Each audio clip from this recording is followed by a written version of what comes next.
If you have ever felt that the English you learned in a classroom sounds, I don't know, painfully formal the moment you step into an office, this deep dive is precisely for you. We have pulled together stacks of real-world sources, articles, linguistic analyses, case studies that focus purely on extracting the actual language used daily in professional settings. Yeah. We're moving past that textbook formality and into, clear functional communication. And our mission today is really to cut that learning curve drastically. We want to guide you through the linguistic economy of the modern office. Right. This isn't just about memorizing phrases. It's about understanding the function of the language, whether you're greeting a coworker, managing a tricky meeting, or just firing off a quick email. So you're communicating naturally, not just exactly. Exactly. Okay, let's unpack this starting right at the beginning of the day with what the script calls the quiet art of the natural greeting. The core insight our sources immediately highlighted is that professional greetings are short, incredibly friendly, and, well, above all, efficient. Absolutely. The modern office values efficiency above almost everything else, and that filters right down into language. I mean, think about the concept of syntactic reduction. Okay.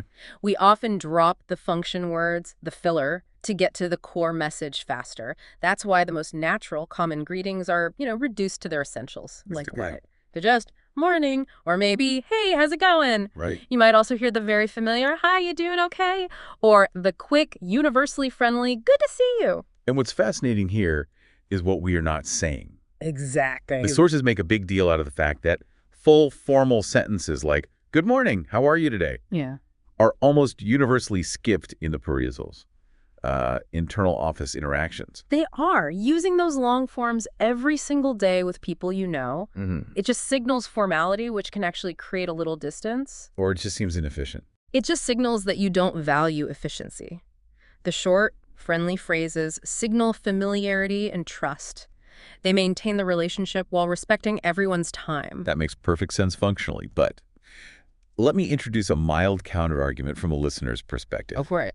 If I'm feeling rushed and I only offer a quick, clipped morning to my colleague, is there a risk that it sounds slightly curt or uninterested? A bit blunt. Yeah, especially if I have a strong accent or I'm still mastering my pronunciation. That's a really sharp question, and the sources do address the potential downside of brevity. The key is in the delivery. It's not just the length. If you say morning with a slight smile and eye contact, you've signaled acknowledgement, speed, and positive intent. But if you mutter it while looking at your phone, then it sounds curt.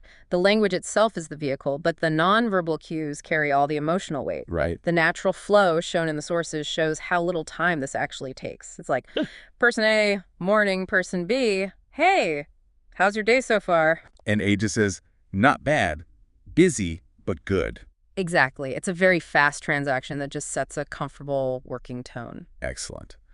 Okay, now that we've mastered the lightning fast greeting, let's talk about small talk. This is where I think a lot of people panic. Oh, for sure. They think they need to discuss philosophy, but workplace small talk, as our sources emphasize, is light, short, and highly predictable. It revolves around what linguists call phatic communication. Okay, what's that? Small talk isn't really designed to convey deep information. It's designed to establish and maintain social links. It's just relationship building. So to keep it safe and professional. And easily navigable, yeah. The sources consistently highlight the same 4 topics. You can remember them as the 4 Ws, plus the universal office liquid. Let me guess. Workload, weather, weekends. And of course, coffee. Safe, non-invasive, and easily accessible. That's the rule. So you need starter phrases that signal openness without demanding, a 20-minute discussion. Exactly. You want low-commitment questions. Think about things like, busy day today. Right. That opens the door to discuss work, but is easily answered with one word. Or the reliable, how was your weekend? If you're collaborating, maybe. Did you finish that report? And my personal favorite. Let me guess. Tapping into the power of the office beverage. The simple statement, need more coffee already. Yeah. It always works. It really does. Okay, but I think everyone has been trapped by a chatty coworker right before a massive deadline. Oh, yeah. So mastering the exit strategy is honestly a survival tool. People struggle because they try to invent some big excuse for leaving. And you don't need an excuse. You just need to pivot back to professionalism. The sources offer 2 essential exit phrases that signal you enjoyed the chat but have to prioritize work. What's the first one? The first is direct and universally acceptable. Anyway, I should get back to work. Simple. And the second one is fantastic because it keeps the door open while showing you prioritize the task at hand. Which is, let's catch up later. It's crucial. Mastering these polite exits is arguably as important as the initial greeting because it shows professional boundaries. It signals you are task-oriented and reliable. Exactly. You're maintaining that friendly, efficient tone without making anyone feel dismissed. Okay, so let's move to the conference room, where the stakes often feel higher. Meetings. The good news is that even high-stakes meeting language is pretty formulaic.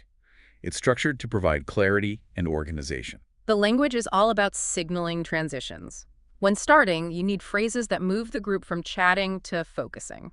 So instead of some overly formal pronouncement, You use one of 3 perfect transitional phrases the sources advocate. Let's get started, or thanks for joining, and the organizational one. Let's kick things off by reviewing today's agenda. and when you contribute, the goal is collaborative language, right? Yes. The key is giving opinions clearly, but strategically, avoiding aggression. The sources push for phrases that show confidence while leaving room for discussion. Things like, I think this could work. That frames your input as a suggestion, not a mandate. Right. Or the very practical, from my side, it looks okay. And the simple, positive affirmation, I agree with that. Now, this is where it gets tricky. Disagreement. This is where we get into the essential skill of polite disagreement. And what's fascinating here is that the language of disagreement must always be cushioned. Cushioned. If you disagree too directly, particularly in many American and international corporate settings, it can disrupt the flow and feel confrontational. The sources stress that disagreement must use hedging language to sound calm and soft. So how do you make a counter-argument sound like critical thinking and not conflict? What's the structural blueprint? You need a 3-part structure. So first, acknowledge. You start by validating the previous point. Okay, so validate their idea first. Exactly. Second, transition or hedge. You use a marker that signals disagreement without outright rejection. And third, introduce the alternative. Got it. So what are the key phrases that do that? 3 key phrases that execute this perfectly are, I see your point, but that but acts as a linguistic pillow. Right. Next up, I'm not sure about that. This is soft skepticism, which is very professional. And finally, maybe we should consider another option. I like that last one. It shifts the focus from criticizing the idea to generating a positive new solution. That's it. That analysis of the 3-part structure is so useful because it gives you, the listener, a framework to build your own responses. It's about being firm on the idea while being soft on the person. Exactly. That balanced, firm idea, soft tone, that is the hallmark of effective professional English. Now let's leave the conference room and talk about the modern reality digital workflow. Okay. Internal office emails and chats are almost always less formal than people assume, right? Oh, yeah. Especially compared to the stiff etiquette you'd use for an external client. Oh, yeah. The need for speed forces the formality to just drop dramatically. We're talking about linguistic economy taken to an extreme. So the classic to whom it may concern is? Thankfully gone. Yes. The natural, casual email openings are streamlined. Hi, name. Or sometimes the even more relaxed, hey, name. And if you're really in a hurry, If you are skipping all preamble to save precious seconds, you might use just a quick message about, and the body of the email is just pure function. It's about driving action or getting feedback. Yep.